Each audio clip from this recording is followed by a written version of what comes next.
In my high school years to pursue the academic star Grace, I pretended to be a poor student asking her to tutor me after class. But carelessly, I overreacted a bit, creating a deeply ingrained image of a struggling student in everyone's minds. Once again, I brought a problem to ask her. Grace finally couldn't hold back, blurting out, "If our future child inherits my brains, would she even survive?" When Grace said those words, I was stunned too, but the next second I flashed a smile at her. "Did you just say our child, or did I hear wrong?" "I meant my child." Grace, expressionless, denied it. She looked at me calmly, but I knew I hadn't misheard, because Grace's ears had turned red. I wondered if she felt the heat. Grace, so young, yet already thinking about having kids. I squinted, propped my chin, and looked at her. "So have you thought about who the father of that child would be?" And so, the face of the academic star gradually flushed pink. Grace placed the final exam paper in front of me. With a blank face, she said, "Didn't you come to ask about the problem? School's starting and we'll be seniors soon. I want to see which university you'll get into." I looked at the wrong answers on my monthly test. "By my ear," Grace's exasperated teaching voice echoed. I still smiled brightly at her, occasionally nodding to show I understood. It was now the summer break of junior year. I transferred to First Central City High in the second semester of junior year. On the first day of school, the school leaders held a study session, awarding the top students of the final exam. Grace, with her first place rank, gave a speech on stage. I sat below through the microphone, hearing her gentle, pleasant voice. Under the sunlight, her figure on stage was ethereal. I only felt her voice was so pleasing. I was assigned to sit in front of Grace. My deskmate Star was a refined boy, wearing black framed glasses, his books filled with dense notes. You could tell he studied diligently. From behind the voice of Grace's deskmate rang out, "Sister Grace, you're amazing! A 150-point math problem and you scored 148. If not for that one careless mistake, wouldn't you have gotten a perfect score? Let me see your test paper. I want to see what a near-perfect paper looks like." Star, her deskmate, showed clear admiration. In the first class, the homeroom teacher, also our math teacher, naturally noticed me, the transfer student. "Star, share your test paper with the new student." And so, I got to see Star's test paper and answers. He scored 108 points, a score considered average in the class. His foundation was solid, but when faced with slightly harder questions, his thinking seemed to get tangled. The test's difficulty was moderately high. The challenge mainly came from the big final question. One class period wasn't enough to go over the entire test. The teacher stood at the podium and said, "The big final question." Solving the first two subparts was already impressive. The last subpart went beyond the curriculum. It probably won't appear on the college entrance exam. In the whole class, only Grace solved it. I stared at the problem, holding my pen. The tip paused, scribbling on scratch paper like drawing charms, finally finding the answer. Compared to the reference solution, I was thrilled. "Star, what did you write?" Star's voice rang out. His eyes fell on my scratch paper. I quickly erased the answer, flashing a bright smile at him. "Nothing, I just lose focus in class sometimes."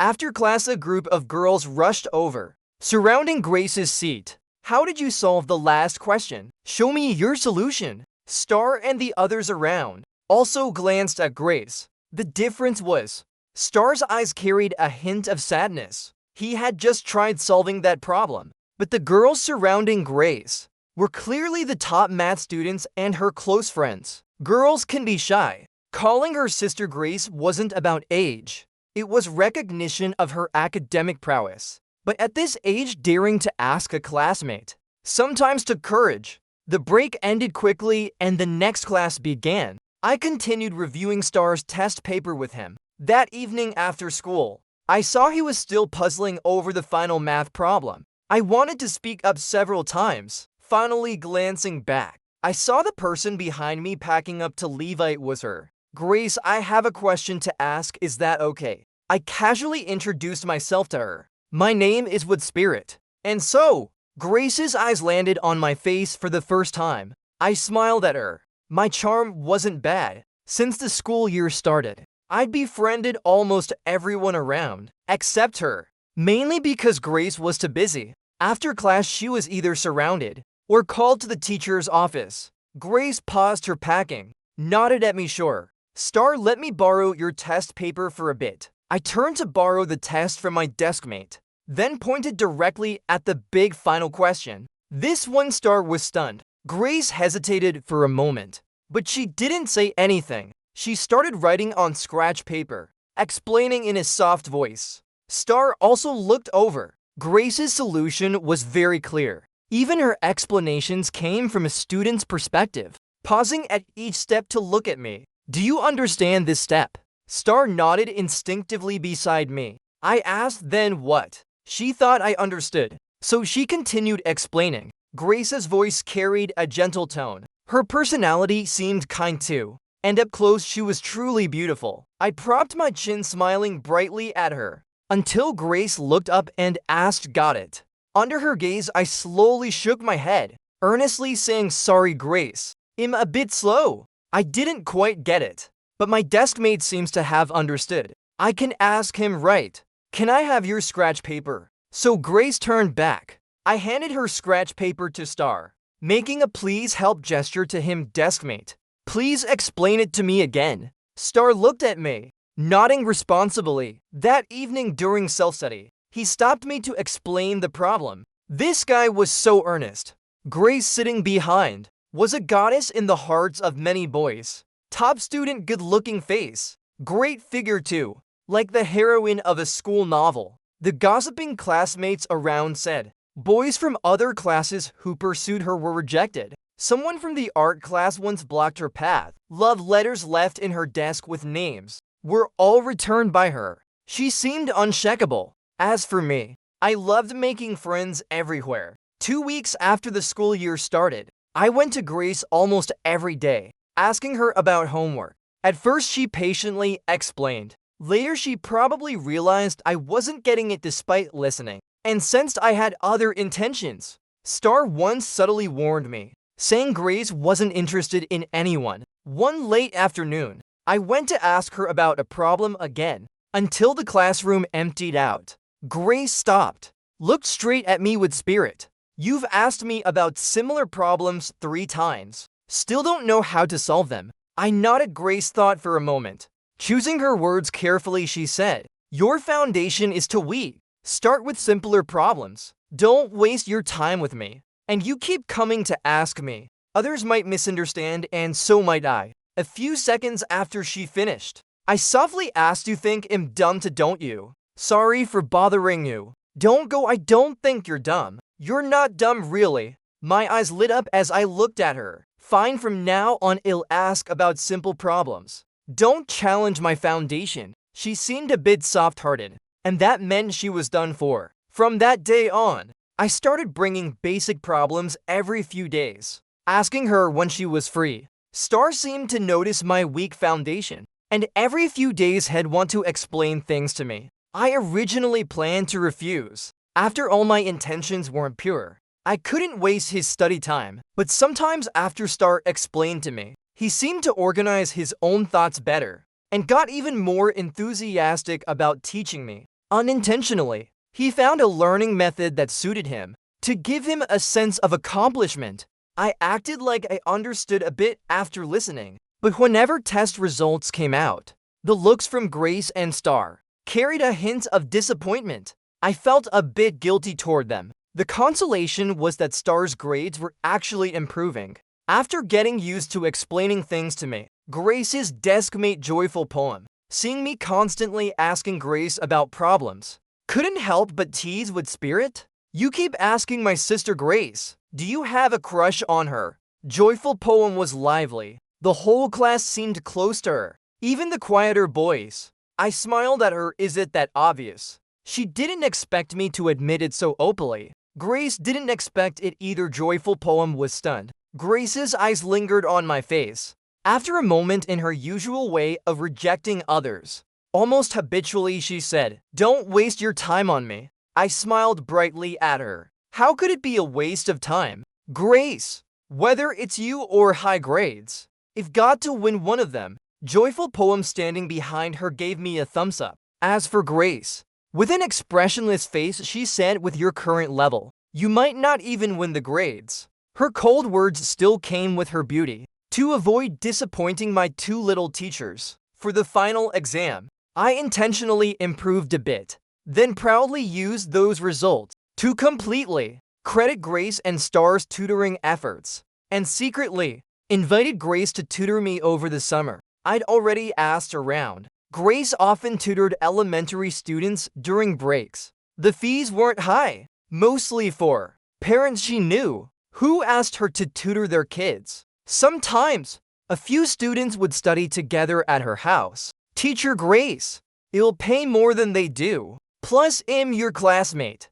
Turning a struggling student like me into a top one, wouldn't that give you a greater sense of accomplishment? Teacher Grace, please, I'm begging you. I know you're both beautiful and kind. You wouldn't abandon a struggling student, right? To my surprise, Grace agreed to tutor me privately. Would Spirit, don't overthink it. I'm agreeing because you're paying well. Tutoring you is easier than dealing with noisy elementary kids.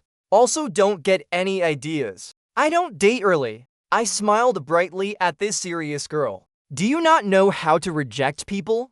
Grace looked at me puzzled. Grace, to reject someone, you say you don't like them, not that you don't date early. I propped my chin looking at her. Otherwise, I'll say, I'll wait until June next year, after the college entrance exam to confess. Will you agree then? Grace seemed a bit overwhelmed. This was getting interesting. After a while, she coldly said, I don't like you, no big deal. I believe in wearing down stone with water and sharpening iron into a needle. Pursuing Grace was very entertaining. She was beautiful. When embarrassed, she tried to act calm, but her ears gave her away, turning red. This girl had a strong will, but wasn't great at hiding her feelings. It seemed like she might like me a little. Today, Grace finally couldn't hold back, blurting out, if our future child inherits your brains, would I even survive? After slipping up about our child, she stayed silent for a long time, seemingly processing her frustration over the slip. She suddenly asked me with Spirit, do you always tease people like this? No way! I cheerfully replied, I only tease you. Lying, ha, fine, I'll be serious. I only tease you, this girl. Is that good enough? I looked straight at her, smiling widely. You don't believe me, do you? Why don't I tease joyful poem? And so Grace fell silent again. Before going quiet, she didn't forget to remind me to do my work. She took my money, so she felt responsible for improving my grades. As a big deal, very dedicated, making daily study plans for me. She even messaged me proactively. How could that not count? As a way to build our bond, the school provided empty classrooms for rising seniors to self-study. Plus, the library study rooms were open to avoid disturbing others. Grace and I mostly tried to reserve private study rooms in the library. In the room, every day while I worked on problems, she did hers nearby. The difference was I did basic problems. She worked on competition level ones. Occasionally glancing at me, she sighed with Spirit. She suddenly called me him. I'll refund you half the money. Don't tell people I tutored you. She said I'd ruin her reputation in the education world. No way, I seriously refused her. Teacher Grace. Once a teacher for a day, a teacher for life. She and I somehow became a pair. Naturally, we were seen by quite a few classmates who came back to school to self-study over the summer. So our relationship became ambiguous. Even joyful poem secretly gave me a thumbs up. I shared our rumors with Grace. Teacher Grace, should I publicly clarify things? Grace glanced at me. If you improve to the top 100 in our grade, I'm willing to be the heroine of this rumor. She was quite witty. I laughed endlessly. This reward is too tempting. If I get into the top 10 in our grade, will the rumor become reality? She stared at my face for a long time. Don't brag.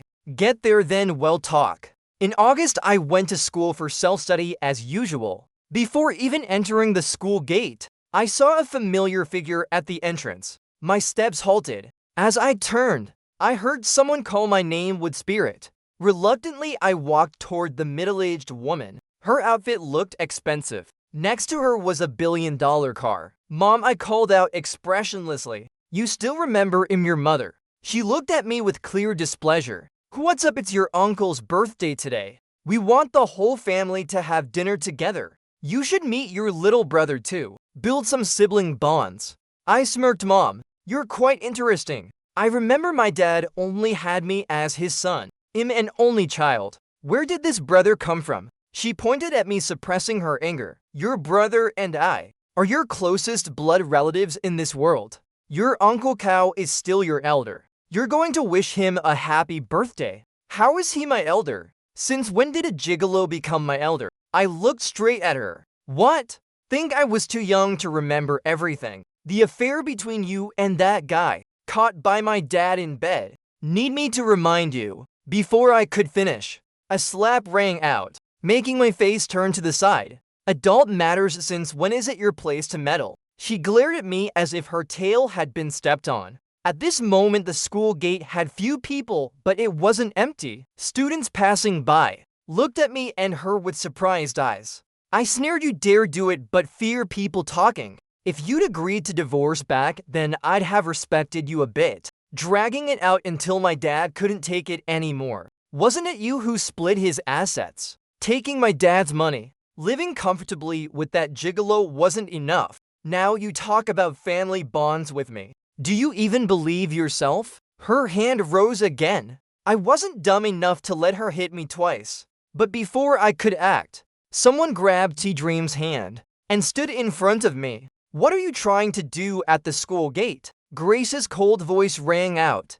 T-Dream glanced over. Grace stood in front of me, frowning. I'm his mother. I'm disciplining my son. What's it to you? Grace turned to look at me, not sure what she was thinking, then turned back and said, You say you're his mother. Who knows if it's true or not? The woman looked at Grace, then at me, yelling, You're already a bad student. Now you're dating early at school. I'm your mother no matter what. You're still young. Already thinking about chasing random girls. You'll regret it sooner or later. She spoke with feigned heartache. I told you to come home to bond with your brother. Is that wrong? You think you can hold on to what the family left you on your own? Whether it's bonding or something else, you know best. I remained expressionless. I don't have a brother. The woman finally lost it, raising her hand again. Come home with me. Grace still stood in front of me. If you come closer, I'll call the school security. You little brat, am disciplining my son. What's it to you? I warn you, if you keep entangled with Wood Spirit, I'll find your parents. Grace wasn't intimidated. She stood tall, looking at the woman. Go ahead and find them. But she seemed unwilling to leave without taking me. Wood Spirit, if you still see me as your mother, come home tonight for dinner. Don't force me. She tried to stay calm. I'm your only legal guardian now. Do you believe I can make you transfer schools? I looked at her coldly. If you're capable, go ahead. Is your life too peaceful? Legally, she was indeed my guardian, but I wasn't someone she could manipulate. She and I argued at the school gate. After a while, she got in her car and left. Grace watched the car disappear. Turned to me with Spirit. Are you okay? Her words paused, because in that brief 2 seconds, tears rolled down my cheeks. I tried to keep my voice cold, saying to her, Grace, thank you, but I probably can't study today. You study on your own. Perhaps my usual demeanor was so different from now.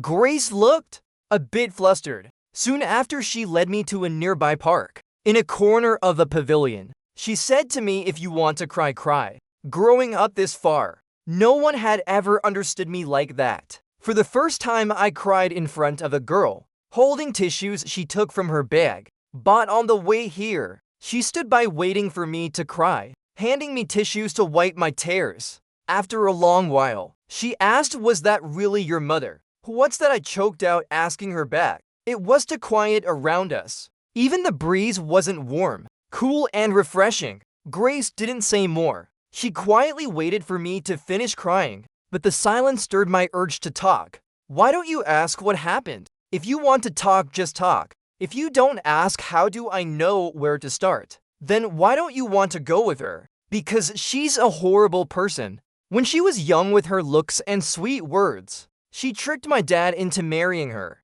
When I was 7, my dad was diagnosed with terminal cancer. While he was gravely ill, she had already been seeing another man for a long time, knowing my dad wouldn't live long. To get more money, she delayed the divorce, just to inherit most of his assets. She even fought for custody of me to get more. After my dad passed, my grandparents took me and my mother. Originally thought most of their wealth had been transferred to my dad. After his death, she learned the company shares were never in my dad's name. She couldn't claim his assets, only getting a house, a car, and some cash. Then she married that gigolo and had a son. After my grandfather passed, she learned I was the sole heir and started contacting me to reconnect. My grandfather left a will. When I turned 18, I'd inherit all his and my grandmother's assets, including the company. At this point, my voice faltered. My mother said I'm a bad student.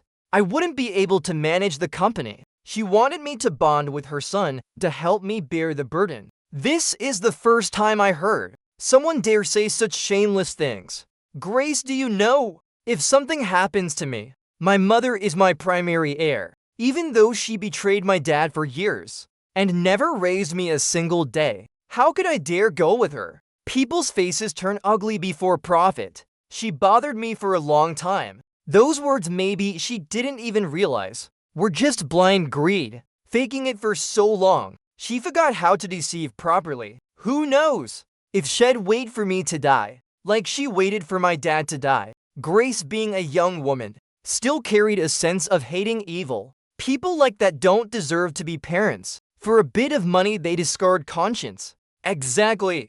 Just greedy for dozens of houses, over 20 cars, company shares, and tens of billions in cash, plus various other assets. I was still a bit sad. Grace, why aren't you saying anything? Are you daydreaming? After a long pause, Grace asked, No way! You can still find my grandfather's name and bio online. She went quiet again. Grace, hearing my story, don't you feel sorry for me? And give me a comforting hug. The air fell silent again. She sighed. Now I feel a bit sorry for myself. But after a while, she asked again, So why did you transfer to First Central City High? That's a long story. I propped my chin, but mainly because before he passed, my grandfather asked the principal to look after me. Grace's worldview seemed to take a hit. What's wrong? Grace, expressionless. Nothing, I just didn't expect. A young master was right beside me. Maybe I should delete those novel apps. Her words made me laugh. Tears still fell from my face. I must look like I was crying and laughing. So the academic star reads novels too. I have hobbies too. Grace said. She handed me another tissue. Earlier, you wiped my tears for me. Why not now? Grace looked at me. After a moment, she said, You should be more cautious with people. Aren't you afraid they'll covet your money? Are you coveting it? I asked quickly, adding, I really have a lot of money. Haven't you learned from your mother? Grace said calmly, Don't be so quick to be kind to a poor girl. And don't let others know you have money. Are you poor compared to you? I'm very poor, but human worth isn't measured by money. I looked straight at her. Rich people aren't all good either. I'm not sure I'm a good person. Maybe I'm even lying to you. Those stories could be made up. You believe them all. Grace's voice rang out in the summer breeze. Even if you lied to me, your sadness is real. She was perfect for loving. Grace sat with me in the park all afternoon, taking advantage of the good mood. I asked her, Why don't you just like me? If we date, I'll treat you well, let you spend lots of money. My dad once said, when you like someone, you want to give them the best things. Like how he treated that woman and me. Before he passed, he actually transferred a lot of premarital assets to my name. The things my mother wanted, she couldn't take. Grace looked at me with a complex expression. You want to keep me as a mistress. It's not impossible. Grace declined my confession and the mistress offer. She said, Study hard first. Don't think about dating early. Honestly, at my old school, I was surrounded by girls from similar backgrounds. At this age, they already had calculations. Some wanted to find a good match for marriage. Some were just not right in the head. I was feeling less sad. Still couldn't help asking, why don't you like me? They all like me. Grace paused. Those who pursue me. Their intentions aren't pure. Not just peers. Girls a few years older, already in college, aren't any better. They'd often show up in front of me, acting like caring older sisters, showing off like that, dressed flamboyantly, getting excited in front of a minor. Truly crazy. Grace, I have money. It's very useful. My parents are gone. I'm a delicious piece of cake.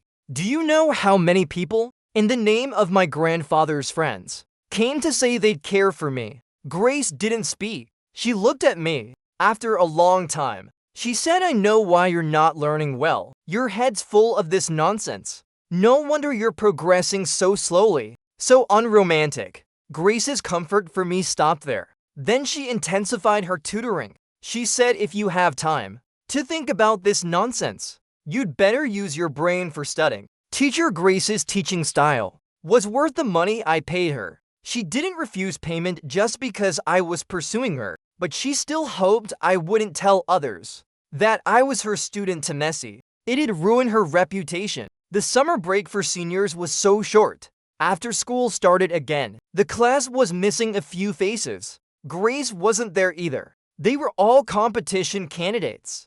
Grace was the most likely to get a direct admission at First Central City High. From the start, she and other competition candidates were grouped together. During breaks, I had fewer people to bother. Only my enthusiastic deskmate remained. Now he loved explaining things to me. Joyful Poem somehow saw the lovesick look on my face and comforted me with spirit. Think openly. University or love university's more important, right? Once she gets her direct admission, she'll come back to study with you. I looked at her, then at Star, softly asking him, do you also think Grace and I are dating? Star blinked. Aren't you? Truly a successful rumor. Last summer, it seemed, quite a few people saw Grace tutoring me every day. The naive classmates thought only love could make Grace stick with a struggling student like me, never giving up. As if none of them had ever been swayed by money. So adorable. My classmate's joyful poem. The seat beside her was still empty, filled with Grace's textbooks and assignments. Every test she took was practically a reference answer. Grace didn't study unevenly. Even if the direct admission didn't work out, going back to the college entrance exam wouldn't affect her much. In September, Grace returned once after her competition to check my study progress.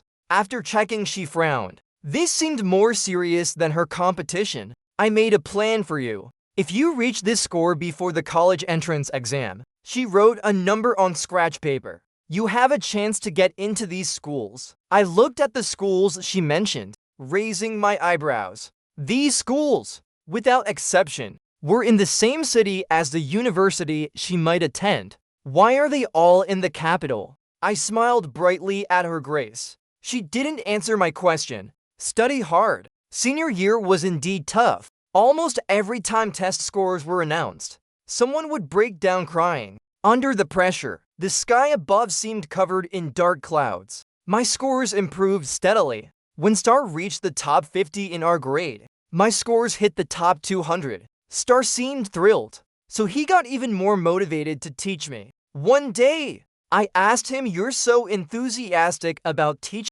What if one day my scores surpass yours? Joyful Poem overheard and laughed. Would spirit, you're ambitious. Conquering Sister Grace wasn't enough. Now you're aiming for the top 50. Studying hard and improving scores is much harder than dating. Joyful Poem, she wasn't bad herself. Always in the top 20 of our grade. She just didn't bother with competition problems.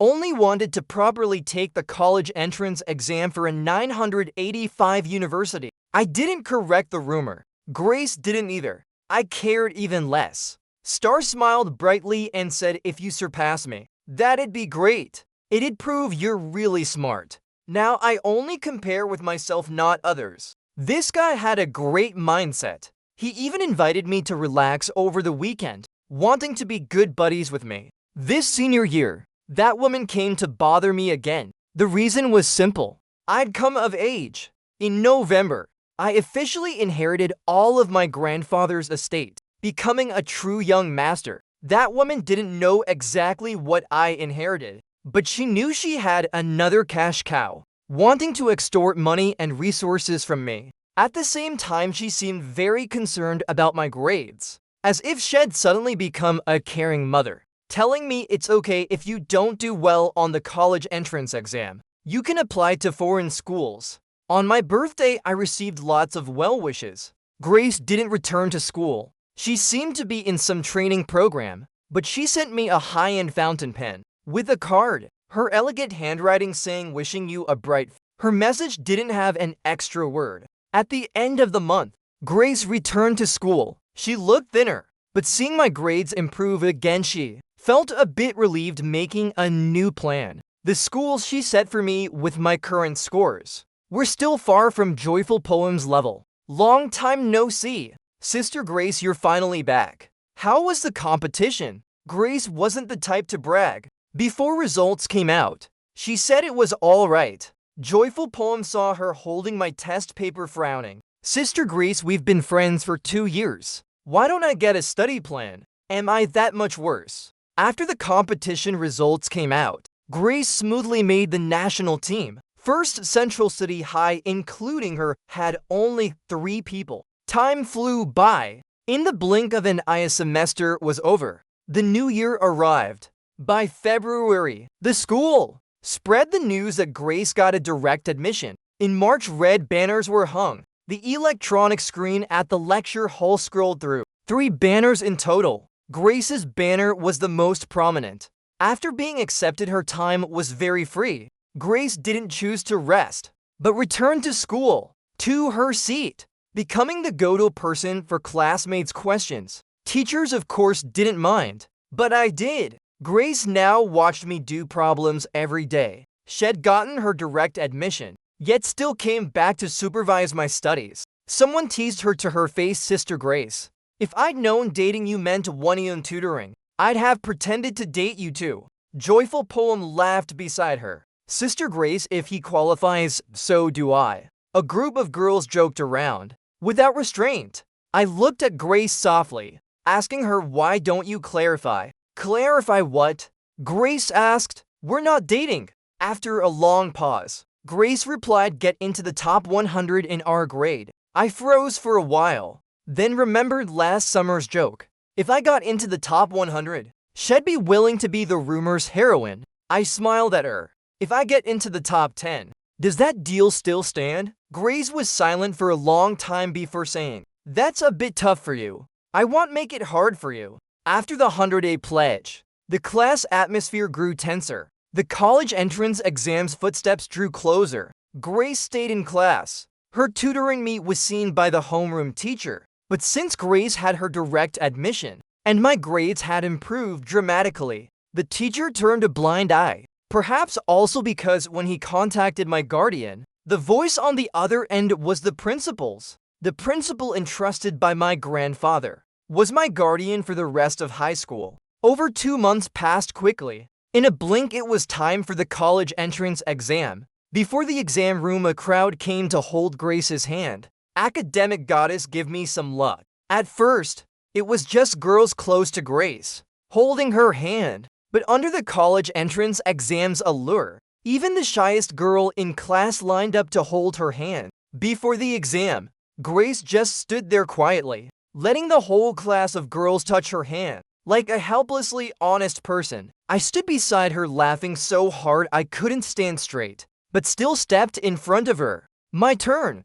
Grace paused, but didn't resist, silently offering her right hand. The next second, I hugged the girl in my arms. Her whole body stiffened. Cheers erupted around us.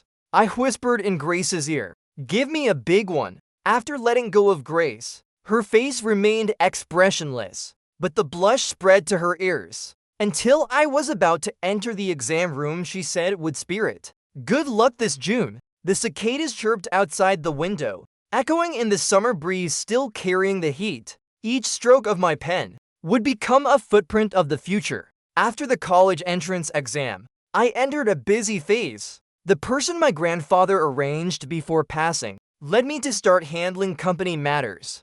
In his plan, at this age, I had to deal with these things, no matter how much wealth I had. In many people's eyes, I was just an easily manipulated figure. Those families pretending to care about me were the same. The company shareholders too. They subconsciously looked down on me, waiting for me to mess everything up, then beg them for help like a headless fly. This phase was too busy. I had to decline invitations to hang out from peers, including Grace. I could only find time to tease her on WeChat. She didn't mind. After the exam, she asked how I did. If I needed her to estimate my score, I declined, but didn't forget to ask her pitifully, what if I failed the exam? Grace always comforted me with a few words, "You're very smart." A boyfriend never looks down on a struggling student. When I asked questions, she didn't show off, using knowledge beyond high school to solve them, trying to use basic knowledge. A good person. Hey, who wouldn't love teasing someone so honest? On score announcement day, I still accepted Grace's invitation to go out. Meeting at a cozy little cafe. Seeing Grace, I ran over and hugged her, and she blushed again. Why do you keep hugging people? In public, can you be more mindful? I sat down smiling brightly at her. So as long as it's not in public, I can hug you, right? She didn't answer. On the table were drinks and snacks. As the time to check scores approached, Grace held my phone, entering my exam ID. I saw her breathing clearly deepen, her eyelashes trembling slightly. She seemed more nervous than when checking her own scores.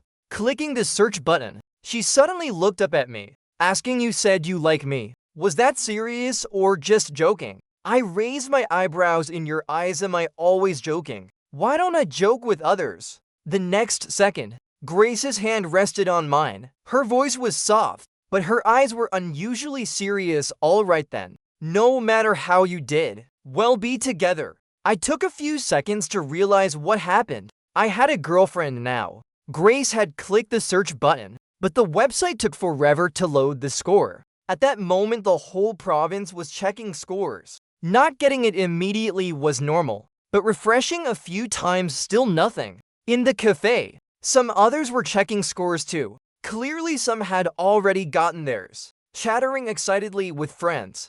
But Grace refreshed several times. Still no score for me. She looked at me, comforting, "It's okay. Maybe the scores are released in batches. Yours hasn't updated yet." The next second, my phone rang. An incoming call. Grace handed the phone back to me. I answered, though the surroundings were a bit noisy. The voice from the phone speaker was clear enough for both me and Grace to hear. "Hello, is this Wood Spirit? I'm a teacher from the admissions office of Capital University. Congratulations on scoring in the top 50 of the province. Would you consider our school?" After hearing the call, I looked at the stunned Grace, smiling at her. I'd planned to fulfill the promise after getting my score, but she didn't need me to hit the top 10 in our grade, and already accepted me before she could respond. My phone rang again. After several consecutive calls ended, I propped my chin and looked at Grace, my girlfriend.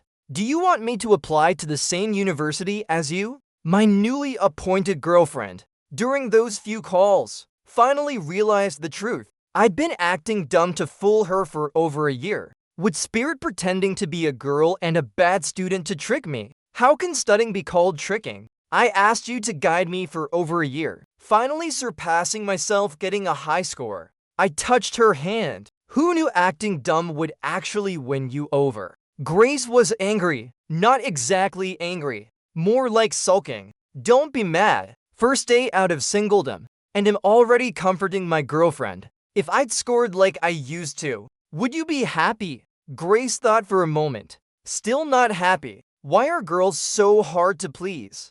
I leaned closer to her, quickly kissed her lips, still mad. Her eyes widened instantly, her face reddening beyond red. I touched her face, still mad. "I'll kiss you until you're not mad." Before I finished, Grace covered my mouth with her hand, holding her face, glaring at me in public. "Watch what you say." Then in public, I kissed the palm of her hand. Her beautiful face was truly radiant then. I propped my chin looking at her. Grace, being my girlfriend means letting me kiss and hug you. Get used to it after a while. Grace softly said, next time you do that, can you let me wash my hands first? It's not hygienic. Haha, she's too adorable. I wasn't the top scorer of First Central City High, but second place. Top 50 in the province our school took to spots. My score shocked quite a few people. The homeroom teacher specially called to talk to me. After confirming my score had no issues, he excitedly started coordinating with the school for publicity. When I returned to school, I was surrounded by chattering classmates. Joyful Poem was thrilled. Brother Wood, are your college entrance exam scores real or fake? Even cheating couldn't get you that high. Were you playing with us before? Playing the pig to eat the tiger, huh? Joyful Poem did great on the exam, enough to apply to her dream university. My deskmate Star, his scores also improved during senior year, performing exceptionally. As expected, he got into his dream school too. He looked at me, eyes sparkling with spirit. You're amazing. His praise made me shy. It's alright. Joyful Poem at the back was still gossiping, but she was talking to her deskmate. Sister Grace, how did you teach him? Producing someone with over 700 points. Teacher Grace recently took a hit in her teaching confidence. Even though I said her study plans were very helpful, she didn't believe me. A local newspaper noticed my score B for the exam, immediately hyped me up as the dark horse of First Central City High. That's me. Soon several papers contacted me for interviews.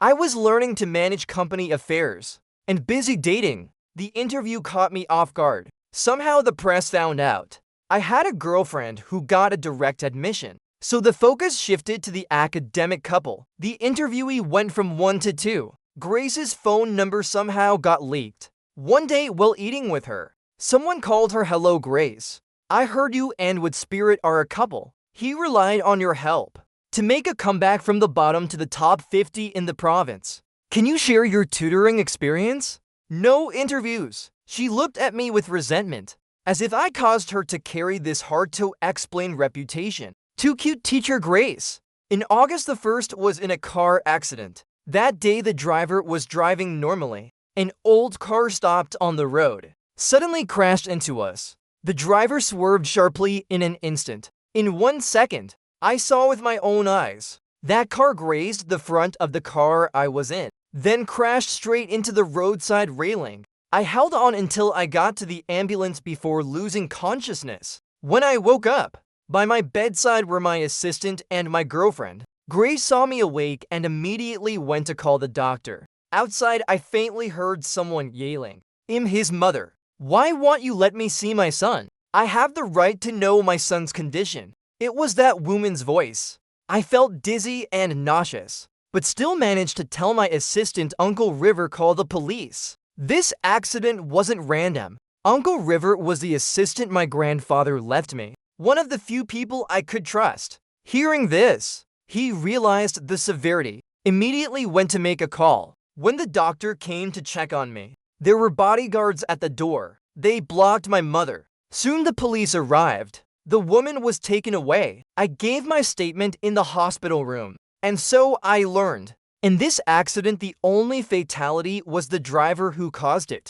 My driver reacted quickly enough, saving both me and himself. A few days later, Uncle River brought news. The woman Tina had clear evidence of attempted murder. The driver who caused the accident had a terminal illness. He wouldn't have lived long anyway. I'd long been wary of her, but didn't expect her to be that deranged. This biological mother thought she'd covered her tracks cleanly. My injuries weren't severe, but the concussions after effects made me extremely uncomfortable. Grace took care of me in the hospital for days. Finally, I rested enough. I leaned on her shoulder holding her hand. Still scared, Grace. I almost didn't get to see you again. She'd been worried these past few days too. Grace hummed, be good. After I was discharged, I met that woman's husband. He brought his son to kneel and beg me to forgive my biological mother. Would Spirit, she's your mother. Can you bear to let her go to prison? Your little brother is still young. How will we live without her? I smirked. When she tried to kill me, Did she think of me as her son? Karma has its own rules. But I still went to see that woman once. Through the glass. She talked endlessly about my childhood, as if tireless trying to stir my sympathy, sometimes apologizing, sometimes regretting. Finally, I spoke. My dad used to get annual checkups. 2 years before his terminal cancer diagnosis. You picked up all his medical reports. You said he was healthy, right? Later, I went to find my dad's reports. Those 2 years' reports were gone, but with some effort at the hospital, I still found them. The woman's face froze. She probably realized there was no turning back. It's been too long. No proof could be found. My dad didn't see the reports back then, completely unaware of his condition. But a year before the terminal diagnosis, if she hadn't deliberately hidden it, my dad wouldn't have left like that. This woman was the one who killed my dad. The chance to put her in prison. I'd waited for a long time. University life began. Grace and I studied different majors at the same university. Her brilliance continued into college, quickly winning awards in competitions. And with that face, she was loved by many. I also had new suitors. Since my girlfriend and I were both so busy, when rejecting them, I said I had a girlfriend. They didn't believe me until Grace came running, being openly affectionate with me for a whole month. The first gift she gave me was a watch, bought with her scholarship. Grace said, "See if you like it." A girl not yet fully independent from her family. In her first love spent generously. I looked at her putting the watch on my wrist, smiling lightly. Why buy something so expensive? Your little wallet must be nearly empty. Who wants to fear when I earn money later? It'll buy you something even better. Grace said the line most people in love say. The difference was, some only promise empty dreams. But she was sincere. I laughed really. I'm so touched. I want to kiss you. What do I do? You just want to kiss, don't you? She understands me a bit. Can I kiss you, can I? For years of college, I shuttled between school and the company, moving between two places. Before graduating, I finally lived up to the title Young Masterwood. As for Grace, she shuttled between school competitions and academic activities, winning many awards, then got a direct admission to a master's program. So I became Young Masterwood, and she remained Grace. In bed, I held her, gently kissing her, handing her a set of car keys. Baby, drive home next weekend. Grace had changed a lot over the years. Taller than in high school, a beauty when out and about, spoiled by my money quite a bit. She sat up from the bed, holding the keys. I gave her, playing with them, seeming a bit quiet. What's wrong? Don't like this car? Pick another from the garage then. Grace looked at me, softly saying, you keep doing things and giving me stuff. Now I feel more and more like I'm being kept. I paused. You mind? I don't mind. She hugged me, huffing with principle. You can only keep me. Grace, after her master's, joined a tech company. Her first year salary far surpassed other new graduates. During college, she earned quite a bit too. Scholarships, patents, and project grants. Every time she made money, she bought me gifts. Economically, Grace couldn't compare to me, but overall, this was still a healthy, positive relationship. When I proposed to Grace, she was clearly stunned. After a long pause, she asked, am I about to enter a wealthy family? How is she wittier than me? Grace accepted my proposal. Our wedding was grand. I had to invite many business partners. The scene couldn't lose face. Under everyone's witness, we completed the ceremony. After the wedding, Grace was very busy, sometimes even going on business trips. Video calls only let me see, not taste. A bit sad. Why after marriage? Am I living a life of longing? I'm here. My wife's in the phone. Grace laughed. I'll be back in a few days. So will you wear a uniform? I looked at her expectantly, sure. This girl had some principles, but principles could take a back seat. Later, she and I discussed having kids. So at 29, Grace gave birth to our daughter. Little Joywood came into this world with a gentle mother and a rich father. When she was 3, her big round eyes and chubby face were adorable. Her little mouth chattered, loving to talk. But at 5, when she said 1 + 1 = 11, Grace suddenly went silent. I went silent too. This kid who does she take after? Positive plus positive making negative was unexpected. But it's fine. Growing up healthy is enough. But as little Joy would grew, she finally showed her academic talent. Her mother and I both sighed in relief. Would Spirit, I get it now. Grace looked at me and little Joy was smiling brightly. She's just like you, loves acting. The end. Thanks friends.